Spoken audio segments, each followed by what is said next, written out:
Eu vou entrar agora na palavra, se os irmãos puderem colocar, Atos 16, do 6 ao 10.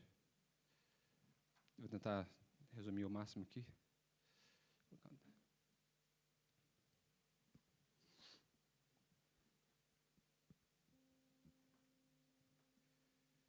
Então, vamos lá. Essa passagem é uma passagem de Paulo e Silas, numa viagem que eles fizeram. E vocês vão entender um pouquinho do contexto, né, e por que isso, né, atingiu meu coração de uma forma que eu precisava compartilhar com vocês. Então, a Bíblia diz assim: Paulo e seus companheiros viajaram pela região da Frígia e da Galácia, tendo sido impedidos pelo Espírito Santo de pregar a palavra na província da Ásia. Quando chegaram à fronteira da Mísia, tentaram entrar na Bitínia, mas o Espírito de Jesus os impediu. Então, contornaram a Mísia e desceram a Troade. Durante a noite, Paulo teve uma visão, no qual o homem da Macedônia estava em pé e lhe suplicava: passe a Macedônia e ajuda-nos.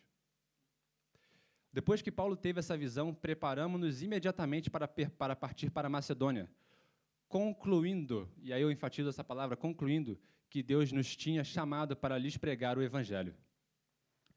Então, nessa primeira parte, eu queria enfatizar o seguinte contexto. É interessante pensar que Paulo e Silas, eles exploram várias opções. Eles tentam ir para um lugar e são impedidos de chegar naquele lugar. Eles tentam ir para outro lugar e são impedidos de pregar naquele lugar.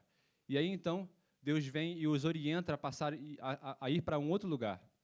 E aí a Bíblia fala, né, como estava escrito ali, eles tiveram esse sonho, Deus deu esses sonhos a eles ali, e eles, concluindo que essa era a vontade de Deus, foram àquele lugar. O que essa palavra basicamente exprime o sentido de que houve um raciocínio, houve um pensamento, houve uma reflexão. Paulo não estava ali sozinho, era Paulo e Silas, então houve ali uma discussão sobre o que era de fato a vontade de Deus. Então, eu queria trazer uma seguinte comparação, fazer uma mera alusão à nossa vida como ser humano e à nossa fase de crescimento. A gente sabe que quando a gente nasce, nós somos incapazes de tomar decisões devido à ausência de conhecimento, experiência, base para raciocínio e, portanto, condições de arcar com as consequências disso. Obviamente, quando você nasce, né, todos os nossos pais tomam as decisões por nós. Aqueles que nos criam tomam todas as decisões justamente por esse fato. Não temos condições de pensar ou de refletir qual vai ser as consequências daquilo que a gente está nos projetando a fazer, daquilo que a gente está se projetando a fazer. Mas em algum momento da sua vida, em algum momento da nossa vida, existe um processo, uma transição, onde é basicamente um processo de crescimento em conhecimento, em sabedoria e amadurecimento. E as decisões, então, passam a ser flexíveis, onde você parcialmente consegue tomar as suas próprias decisões para algumas poucas coisas. Mas, ainda assim, existem pessoas ali responsáveis por vocês que vão tomar as decisões mais, vamos dizer assim, mais pesadas, né? Mais de nível um pouco maior. E aí continuamos na esteira do conhecimento, na esteira do crescimento, do amadurecimento, da evolução. E mais uma vez passamos agora a uma fase nova, uma fase onde a gente se torna independente, totalmente. E aí todas as nossas decisões agora passam a ser tomadas pela gente. E a gente passa também a ser, obviamente, arcar com todas as consequências daquilo que a gente está decidindo. Porque agora nós temos, obviamente, nós deveríamos ter essa condição, né, essa maturidade suficiente para poder arcar com aquilo, seja isso bom, seja isso ruim, a nossa habilidade de lidar com isso, de gerenciar essas consequências e continuar caminhando e crescendo e refletindo e amadurecendo como ser humano. Mas algo que é interessante é que nessa fase, nessa vida, nesse processo de crescimento, a gente nunca abandona a necessidade, existe uma necessidade contínua de conselhos e orientações. E assim como Paulo e Silas estavam lá, Provérbios fala, na multidão de conselhos existe sabedoria. A capacidade, portanto, baseado nisso que eu acabei de falar para vocês, entendemos que a capacidade de raciocínio para tomar decisões, portanto, é um sinal de crescimento. Vocês concordam? Obviamente que é um sinal de crescimento no momento em que você passa a tomar as suas decisões e aquilo vira um motivo de honra para aqueles que os criaram, porque no momento que você começa a tomar decisões e você consegue tomar essas decisões com sabedoria, com conhecimento, e essas decisões têm consequências que são positivas para você, para a sua vida, isso é um motivo de honra para aqueles que investiram em você. E, de igual forma, como cristãos, Deus, em sua infinita misericórdia, nos ensina todos os dias para que a gente consiga crescer em conhecimento e sabedoria da sua palavra, ao ponto que algum dia nós tenhamos a mesma habilidade de se mover pela fé e tomar decisões, e Deus irá intervir em nossas decisões, seja para validar ou corrigir o seu caminho. Agora, eu queria que vocês imaginassem o seguinte cenário. Imagina que, como criança, no seu processo de crescimento, se todas as decisões continuassem sendo tomadas pelas pessoas que te criaram, se todas as decisões fossem tomadas por outras pessoas, mas menos por você, inibindo a sua chance de errar, de aprender, de refletir, de pensar, apesar da evolução da sua estrutura física, permaneceríamos enfraquecidos e incapazes de nos mover, porque não teríamos condições, sabedoria, conhecimento suficiente para arcar com as consequências das nossas decisões, ou até mesmo para tomar as nossas decisões. Então, partindo desse princípio, se Deus sussurrasse nos nossos ouvidos, ou nos desse sonhos, ou fizesse milagres o tempo inteiro, note, o tempo inteiro, de forma que não tivéssemos espaço para pensar, raciocinar e tomar essas decisões também por meio da fé, então qual seria a necessidade da Bíblia? Permaneceríamos imaturos na fé e no crescimento do Evangelho. Na nossa criação, quero que você tenha em mente o seguinte: quando Deus nos fez, Ele colocou em nós uma fração do seu DNA. O fato que nós hoje temos uma mente capaz de pensar, de refletir, de crescer, de evoluir, é um presente de Deus. Isso provém de Deus. É uma parte da natureza de Cristo. Portanto, crescer em conhecimento e sabedoria nada mais é que fazer bom uso desse presente. E aí, então, se Deus fizesse tudo isso por nós, se Ele tomasse todas as nossas decisões, e se nós não tivéssemos espaço para raciocinar e refletir na Tua palavra e aprender com isso, seria basicamente uma contradição à sua própria natureza e o presente que nos foi dado. Deus tem prazer, observando agora alguns pontos importantes nessa parte, já passando para... Eu dividi em algumas pequenas partes, então, passando para a segunda, mas só resumindo, Deus tem prazer no nosso conhecimento, no nosso conhecimento, no nosso crescimento e na nossa capacidade de se mover e tomar decisões e crescermos em sabedoria. E Tiago 1,5 fala: se, porém, alguns de vós necessita de sabedoria, peça a Deus, que a todos dá liberalmente, e nada lhes impropera, e ser-lhe-á concedida. A extrema importância do conselho e dos momentos de reflexão. Eu me lembro, muitas das vezes, me encontrei sem saber o que fazer. Interessante que, assim como eu mencionei lá atrás, a parte de uma passagem de Provérbios que fala: na multidão de conselhos existe sabedoria. Eu sugiro aos irmãos que sempre se cerquem de pessoas que têm mais conhecimento que você, que tenham sabedoria, que já passaram pelo que você passou.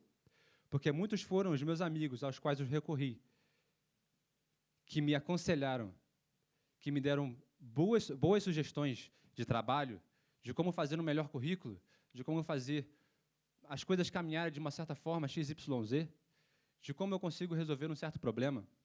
Muitas foram as vezes que eu tive o pastor na minha casa, orando por mim, que eu vim aqui na frente, pedir oração. Entenda que pedir é algo muito importante, vocês vão entender logo por quê. Então, obviamente, existe uma necessidade gigantesca e óbvia de entregarmos o nosso caminho a Deus, para que, então, uma vez fazendo isso, Ele consiga nos conduzir e assumir, de fato, o controle da nossa vida. E uma das coisas que a gente esquece é que, quando a gente aceita Cristo como Senhor e Salvador, Ele não atua apenas como Senhor e Salvador nas nossas vidas, mas também na figura de Pai, na figura de Rei. Então, como Pai e detentor de toda a sabedoria, Ele vai agir conforme Ele entende ser melhor para nós, mesmo que aquilo para nós não seja, talvez, o melhor no nosso ponto de vista, na nossa visão limitada. E aí, então, uma referência que é muito bacana agora, já na segunda parte, é a questão da fé e a tomada de decisão. E aí, existe uma passagem que faz referência aos discípulos no barco, e Jesus está dormindo na proa. E aí, o que acontece é que o mar se torna revolto, as coisas começam a sair do controle, E os discípulos nervosos acordam Jesus lá no fundo do barco e falam: Jesus, não te importa que morramos? E Jesus acorda e muda todas as coisas, acalma o mar e acalma o vento. E fala: o que é isso? Por que estão com medo? Por acaso vocês ainda não têm fé? E numa outra situação, é onde Jesus está caminhando pelas águas e os discípulos estão novamente no barco ali, aquele cenário revolto, e as ondas batendo contra o barco, novamente um cenário onde desafia o controle deles em relação à habilidade de manusear o barco em meio àquelas águas. E aí o que acontece é que, durante aquele período, eles reconhecem, né, Pedro reconhece e fala para Cristo: Senhor, se for tu mesmo, manda-me ir ter contigo. E assim o Senhor o faz, e Pedro sai do barco e caminha até Cristo, até que ele, obviamente, começa a avaliar tudo aquilo que está ao redor dele. E a incerteza começa a tomar conta do seu coração. E aí Jesus vem e segura sua mão novamente. Mas o que eu quero pontuar para vocês nessa pequena comparação entre esses dois momentos é que, no primeiro momento, veja e observe a maturidade e o conhecimento dos discípulos em relação à pessoa que estava no barco com eles, que era Jesus Cristo, obviamente, mas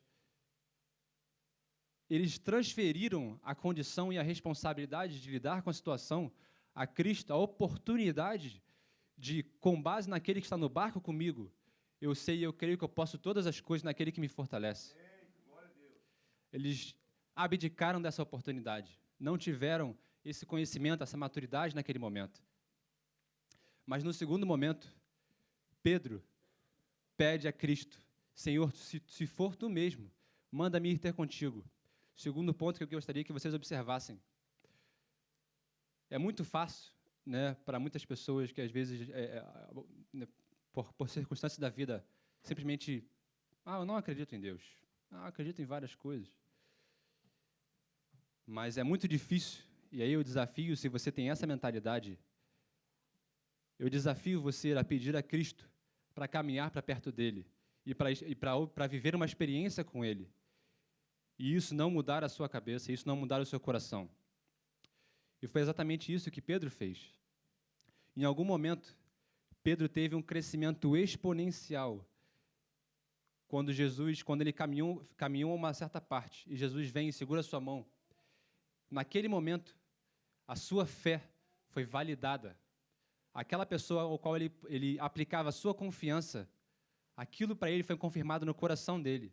Esse é o Senhor Jesus Cristo, aquele ao qual eu confio, o meu Pai. E eu quero que você entenda que a fé, muitas das vezes a gente alia a fé na capacidade de Deus em fazer as coisas, nos muitos sims que a gente espera receber, ou nas suas reações às nossas ações, às nossas petições e aquilo que fazemos. Mas eu queria que você entendesse que a fé não é isso. Isso é apenas a manifestação, a expressão do poder de Deus. Mas no momento em que a sua fé estiver enraizada dessa forma, e aí o silêncio bater a sua porta, ou Deus, vamos dizer assim, demorar, obviamente que ele não demora, mas no momento em que a resposta de Deus não vier, no momento em que você quer, ou que você espera, a sua fé vai ruir. E tudo aquilo que você acredita, simplesmente, já não faz mais sentido para você. Então, tenha em mente, a fé não está naquilo que Deus pode fazer. Está na pessoa de Deus, está em quem Deus é e no caráter de Deus. Porque isso foi a experiência que Pedro viveu. Pedro não andou sobre as águas, ele andou sobre a palavra que Deus deu para ele. E no momento em que Pedro experienciou aquilo, ele simplesmente teve uma experiência e um crescimento tão grande que, em comparação a todos aqueles que permaneceram num barco, que não tiveram a mesma ousadia, não tiveram esse crescimento, não tiveram essa mesma experiência. E é engraçado que quando Pedro pede, Senhor, se for tu mesmo, manda-me ter contigo. Ele não fala, Senhor, se for tu mesmo, manda nós, todos aqui, ir ter contigo. E ao mesmo tempo Jesus fala, não, Pedro, venha. Ele não fala, não, fala o seguinte, Pedro, vem todo mundo. Se você se apoia no seu irmão do lado para ter experiências com Cristo, eu sinto lhe informar que a sua experiência vai ser, talvez, apenas de testemunha mas uma experiência de fato com Cristo diretamente, talvez você tenha muita dificuldade de viver. Portanto, eu desafio os irmãos que peçam a Deus para que vocês consigam viver uma experiência direta com Ele e para que você seja o objeto de testemunha, você seja aquele que vai estar passando por toda aquela situação, você seja aquele que vai literalmente ter uma ação, uma relação direta com Cristo. E aí o seu testemunho vai ser um cenário de milagre para muitos outros. Vai ser a construção de uma ponte que leva a mensagem de Deus para os outros. E aí, na questão da realidade em si, o que é bacana também é que a realidade para nós, tudo aquilo que a gente sente, tudo aquilo que a gente consegue captar, nossa percepção de realidade, aquilo que a gente consegue enxergar, aquilo que a gente ouve, né, aquilo que a gente consegue sentir. Mas é bacana que Pedro, quando ele resolve sair do barco e caminhar sobre as águas, sobre a palavra de Cristo novamente, é engraçado porque Deus nos chama, eu entendo, a visão que eu tenho disso é que Deus nos chama a andar sobre a realidade. E esse é o poder do Espírito Santo e aquilo que Deus tem satisfação em fazer. Porque o poder, eu ouvi uma frase que resume muito bem isso, que eu gostei bastante, que impactou meu coração, que é o seguinte: o poder de Deus começa quando o poder dos homens acaba. Não existe glórias para Deus em fazermos o que está ao nosso alcance. Levar o barco até lá estava ao alcance dos pescadores, estava ao alcance deles. Eles tinham habilidade para isso, porque Deus os deu habilidade para isso. Mas andar e fazer aquilo que Pedro fez era além da realidade. E isso é o que Deus nos chama a fazer, a viver, porque Ele nos traz além da realidade. Ele nos faz viver coisas que nós não conseguiríamos atingir, coisas que a gente não viveria de outra forma pelo nosso próprio esforço, pela nossa própria habilidade. Então, esse é um pouco da parte da fé, da tomada de decisão, da ousadia que Pedro teve nesse processo. Esse crescimento, essa parte dele de tomar essa decisão novamente, a tomada de decisão de se mover pela fé, porque ele não sabia o que poderia acontecer. Senhor, se for tu mesmo, manda-me ter contigo. Tudo poderia acontecer. Mas ainda assim, ele se move pela fé da pessoa de Cristo, não daquilo na capacidade que ele tinha, no caráter de Deus como Pai, que não o deixaria afundar, que não deixaria simplesmente se submeter a tudo isso e simplesmente morrer sem mais nem menos. Então essa é a fé na pessoa de Cristo, essa é a fé que tem que abundar no nosso coração, essa é a fé que tem que dominar a nossa mente, a fé e a certeza de quem Deus é. E isso vai ser cada vez mais validado, isso vai ser acrescentado à medida das suas experiências com Deus. Bom, então, dando continuidade a essa parte da petição, eu queria que os irmãos tivessem em mente também o seguinte: lá em Tiago, fala assim: não tens, porque não pedem. A Bíblia não fala, vocês teriam mesmo que não pedissem. Ela não fala o contrário do que está escrito lá. Então, muitas das vezes, aquilo que a gente precisa fazer é, de fato, abrir nossa boca e pedir. Essa passagem de Tiago é nada mais do que uma provocação de Cristo para tomarmos uma ação. Se a gente pensar lá atrás, por que Deus, quando Paulo e Silas estavam tentando ir para vários lugares, por que Deus não falou para eles, a priori, primeiramente, para onde eles tinham que ir? Por que eles tiveram que tentar vários lugares e depois Deus falou com eles? E, novamente, aqui, por que Deus simplesmente não apareceu no barco? Ele resolveu aparecer lá no meio da água, lá no meio do mar. Porque, às vezes, Deus atua de forma a provocar o nosso relacionamento com Ele. Ele estava dormindo no barco, porque essa talvez tenha sido uma forma dele provocar nos discípulos o entendimento de que quem estava no barco com eles era Cristo e que eles não precisavam temer. Então, Cristo vai provocar em nossas vidas várias vezes a necessidade, vai provocar em você, vai provocar a situação que a gente precisa se mover e que a decisão e e a tomada a ação precisa vir primeiramente da gente. E ele vem e valida e acrescenta a nossa fé. Se tudo caísse dos céus, irmãos, se todas as coisas fossem tão fáceis e simples e Deus fizesse tudo pela gente novamente, seria uma contradição gigante a capacidade, a fração do DNA que Ele colocou em nós, primeiramente na criação. É responsabilidade nossa crescer em conhecimento e sabedoria da Sua palavra. Então, é interessante agora, passando para a próxima parte, já caminhando para o final, se você puder botar para mim Atos 16, 23 ao 31.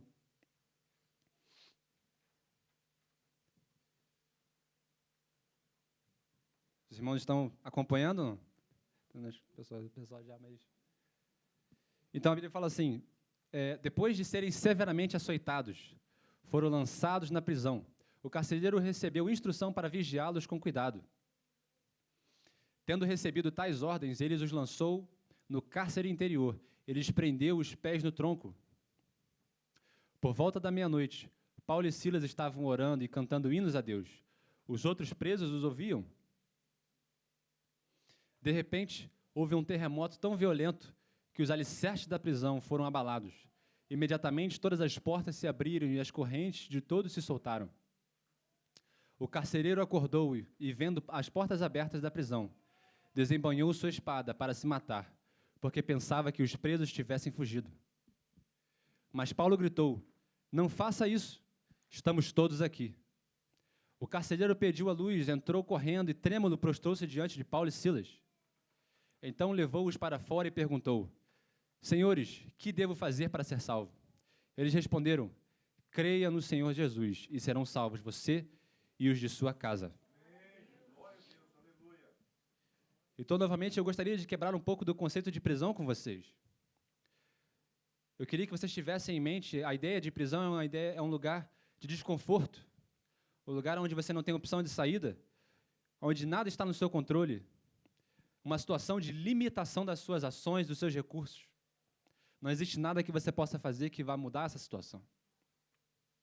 Então, Paulo e Silas passando por essa situação ali, presos e literalmente com seus pés no tronco e tudo mais, eles começam a orar e cantar louvores. E o que seria isso? Porque para mim isso foi algo simplesmente muito louco, né? Não sei se poderia colocar em outras palavras, mas veja, depois de serem açoitados, estarem sangrando, né, estarem machucados e tudo mais, feridos, quem em sã consciência, preso, vai ter condições de cantar e louvar e orar? Eu acredito, irmãos, que provavelmente eu já estaria meio doido. E a ansiedade, a depressão e a incerteza certamente habitaria o nosso coração novamente. Mas Paulo e Silas ali começaram a fazer isso, e quando eles fizeram isso,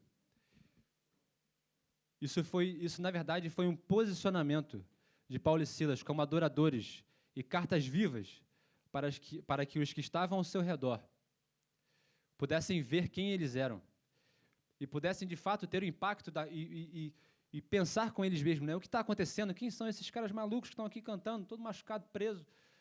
Nós somos literalmente uma pregação que até o próprio Andy deu uns dias atrás sobre a mesma palavra. Aquela prisão era para os piores dos piores. As pessoas que não era para ser, obviamente, a ideia da prisão o objetivo era ser pior do que a própria morte. E os caras estão cantando e orando. E aí eu percebi a necessidade de entendimento, de tomada de decisão e de mudança de mentalidade. Porque, mais uma vez, apesar da realidade ao redor deles, e de tudo aquilo que nossos sentidos conseguem captar, todo o desconforto, tudo aquilo que aparece na nossa visão, ou no nosso senso de perigo, ou no nosso senso de situação acontecendo no momento, eles transcendem isso e focam e decidem focar em Deus e pregar o Evangelho apesar de tudo. E aí eu quero compartilhar contigo uma frase que tocou muito meu coração durante esse período e que mudou, de fato, a forma de eu enxergar durante os dias que eu passei em casa, né, na minha profunda, de certa forma, tristeza. e incertezas e afins, foi essa seguinte passagem. A adoração remove o eu como centro de nossa preocupação e nos ajuda a concentrar e focar nossa atenção em Deus. Portanto, trazendo senso de propósito e entendimento de um plano maior e de quem é Deus. E foi isso que Paulo e Silas fizeram. Eles fincaram uma estaca no chão e ali é onde eles estavam, para que todos aqueles que estivessem ao redor deles entendessem que eles não eram como eles. E que apesar de eles estarem naquele ambiente de prisão, não eram eles que estavam presos. Porque Deus vem logo em seguida, no momento em que eles estavam orando e cantando, e age com um terremoto. A intervenção de Deus vem e ele age com um terremoto naquele local. E novamente, no momento da intervenção de Deus, não apenas a cadeia de Paulo e Silas estavam foi aberta, mas todas as outras. E as correntes e tudo mais. E ao acontecer isso, todos experimentaram ali a ação de Deus naquele lugar.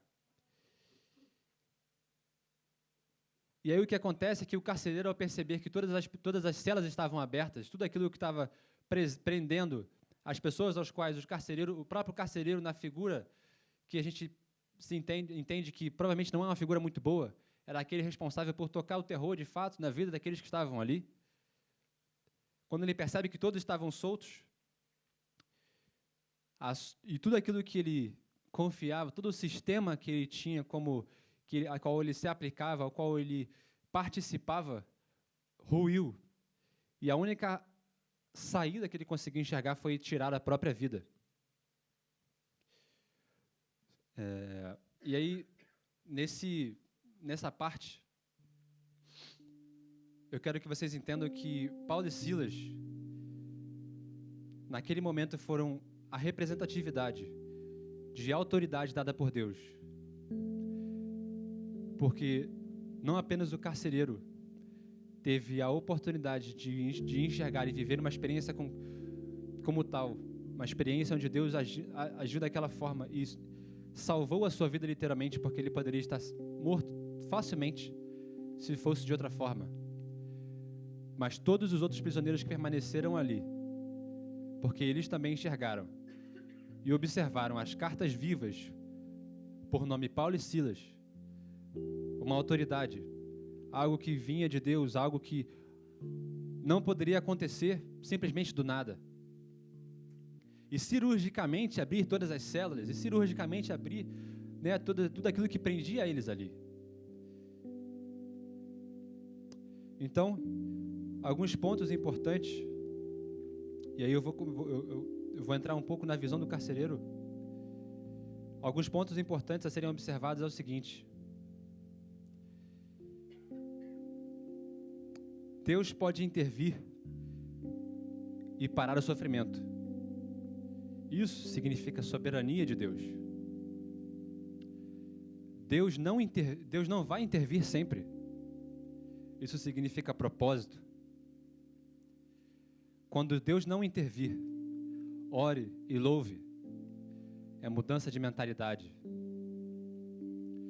Mas quando Ele intervir, poderão haver testemunhas. E isso é o temor diante do mover de Deus. E a tua palavra fala que Deus tem propósitos de salvação no sofrimento dos seus filhos. E é aqui que muitas das experiências de vocês e a minha experiência, como eu contei no início, passou a fazer sentido para mim. Quando eu vi essa seguinte mensagem: como cristão, nosso sofrimento é nada menos que a construção de uma ponte para conduzir a mensagem de Deus até o próximo. Todo o processo que você está passando, e eu já estou chegando ao fim, vamos concluir aqui agora. Todo o processo que você está passando, toda a possibilidade de uma sensação de prisão, tudo isso que você está vivendo, certamente trará luz para muitas das pessoas que um dia vão ouvir o seu testemunho aqui na frente. Trará luz para muitas das pessoas que vão ver o seu testemunho, talvez se você voltar para o país da onde você veio, ou se você for para qualquer outro lugar. Porque somos cartas vivas. Porque somos luz aonde quer que formos. E então, concluindo, se os irmãos puderem já se colocar de pé, já estou finalizando.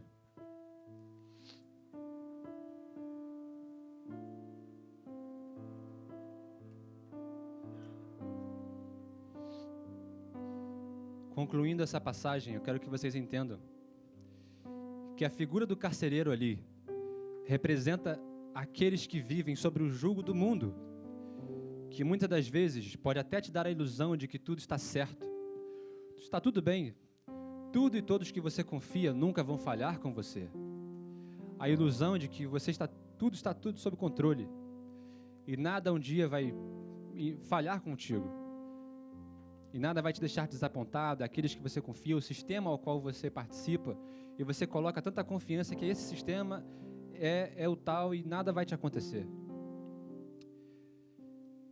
E que todo o seu conhecimento é firme e sólido como uma rocha.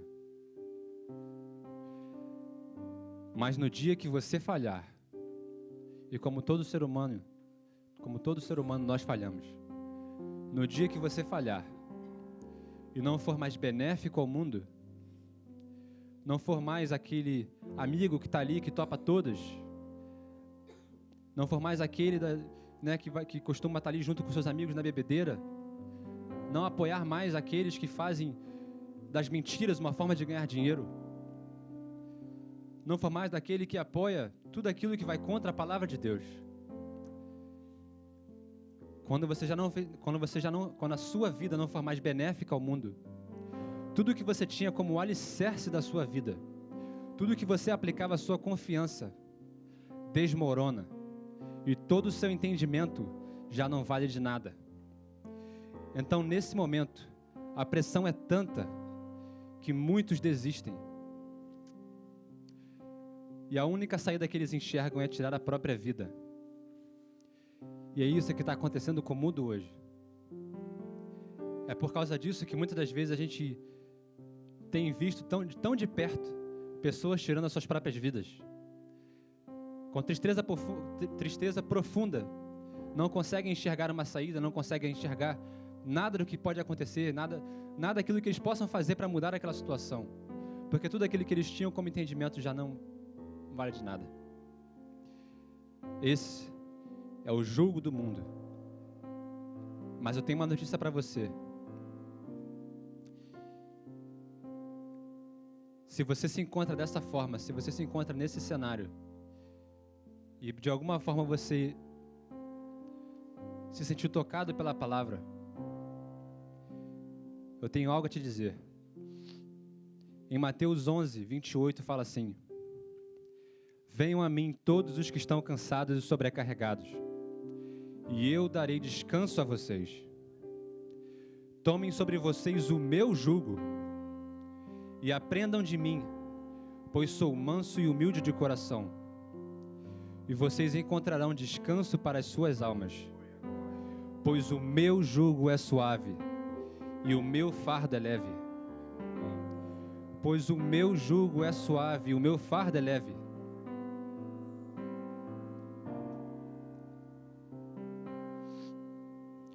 E para todos aqueles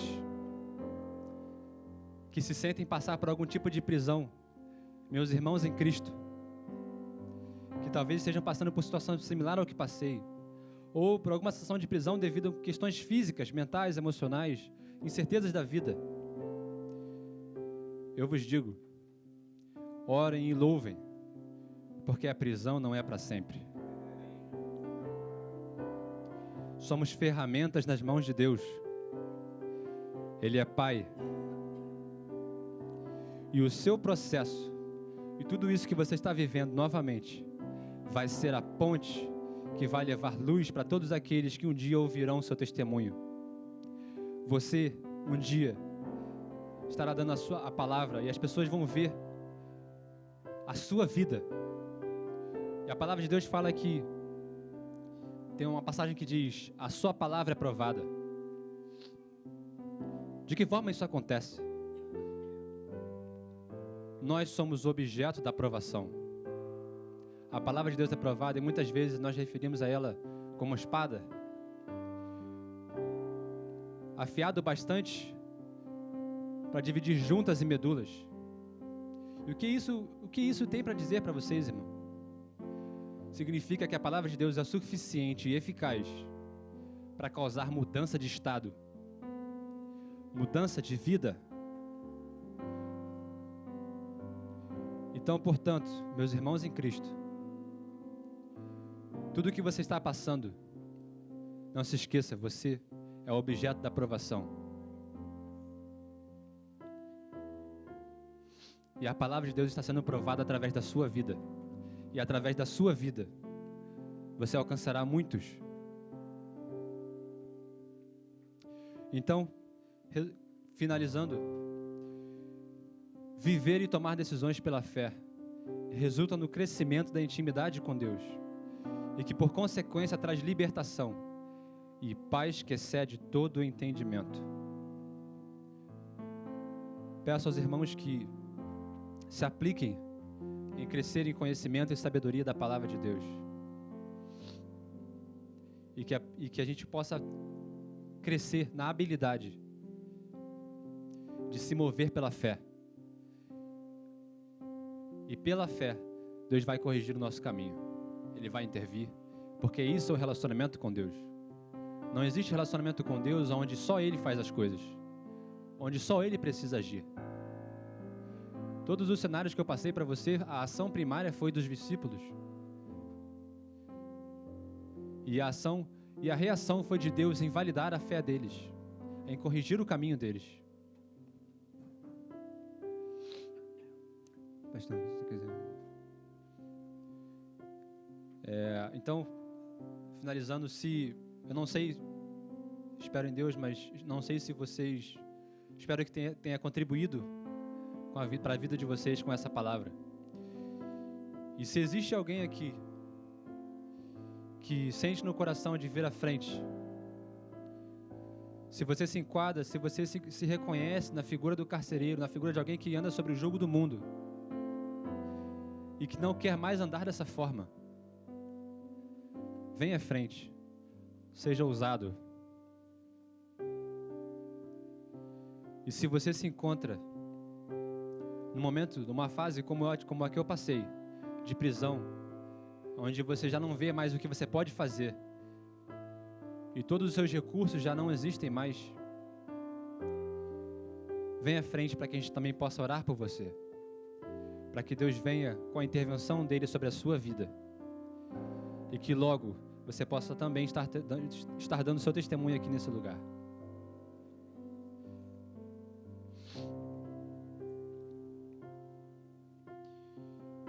Já em espírito de oração, para aqueles que se sentirem à vontade e quiserem vir, fiquem tranquilos. Eu peço a todos que se vocês puderem já fechar os seus olhos. Eu quero já entrar em espírito de oração. Eu vou pedir o pastor para orar também, e todos aqueles que sentirem no coração de vir à frente. Durante o meu processo, a palavra de Deus fala o seguinte: a fé vem pelo ouvir, e pelo ouvir da palavra de Deus. Então eu quero compartilhar com vocês aquilo que eu ouvi, aquilo que nutriu a minha fé, e que me ajudou, a mim e a minha família, a permanecer de pé, ou a levantar tantas vezes quantas fossem necessárias. Fechando os teus olhos, eu quero ministrar sobre a sua vida, com algumas passagens que nutriram a minha fé, eu quero compartilhar com vocês. Em Salmos 32:8 fala: instruir-te-ei e ensinar-te-ei o caminho que deves seguir. Guiar-te-ei com os meus olhos. Tiago 1:2: meus irmãos, tende por motivo de grande gozo o passar por provações, sabendo que a provação da vossa fé produz a perseverança. E a perseverança tem a sua obra perfeita, para que sejais perfeitos e completos, não faltando em coisa alguma. Em Isaías 40:26-31 fala: ergam os olhos e olhem para as alturas. Quem criou tudo isso? aquele que põe em marcha cada estrela do seu exército celestial, e a todas chamas pelo nome. Tão grande é o teu poder e tão imensa a sua força, que nenhuma delas deixa de comparecer. Por que você reclama, ó Jacó? E por que se queixa, ó Israel? O Senhor não se interessa pela minha situação. O meu Deus não considera mais a minha causa? Será que você não sabe? Nunca ouviu falar? O Senhor é o Deus eterno, Criador de toda a terra. Ele não se cansa nem fica exausto. Sua sabedoria é insondável. Ele fortalece o cansado e dá grande vigor ao que está sem forças. Até os jovens se cansam e ficam exaustos, e os moços tropeçam e caem, mas aqueles que esperam no Senhor renovam suas forças. Voam alto como águias, correm e não ficam exaustos, andam e não se cansam. E Filipenses diz: não estejais inquietos por coisa alguma, antes as vossas petições sejam em tudo conhecidas diante de Deus, pela oração e súplica, com ações de graças. E a paz de Deus, que excede todo entendimento, guardará os vossos corações e o vosso pensamento em Cristo Jesus. Por isso não tema, pois estou com você. Não tenha medo, pois sou o seu Deus. Eu o fortaleço e o ajudarei. Eu o segurarei com a minha mão direita e vitoriosa. Louvarei ao Senhor em todo o tempo. O seu louvor estará continuamente na minha boca. A minha alma se gloriará no Senhor. Os mansos o ouvirão e se alegrarão. E engrandecerei ao Senhor comigo. E juntos exaltemos o seu nome. Busquei ao Senhor, e ele me respondeu. Livrou-me de todos os meus temores. Provai e vede que o Senhor é bom. Bem-aventurado o homem que nele confia. Porque sou eu quem conheço os planos que tenho para vós, diz o Senhor. Planos de fazê-los prosperar e não de causar dano. Planos de dar a vocês esperança e um futuro.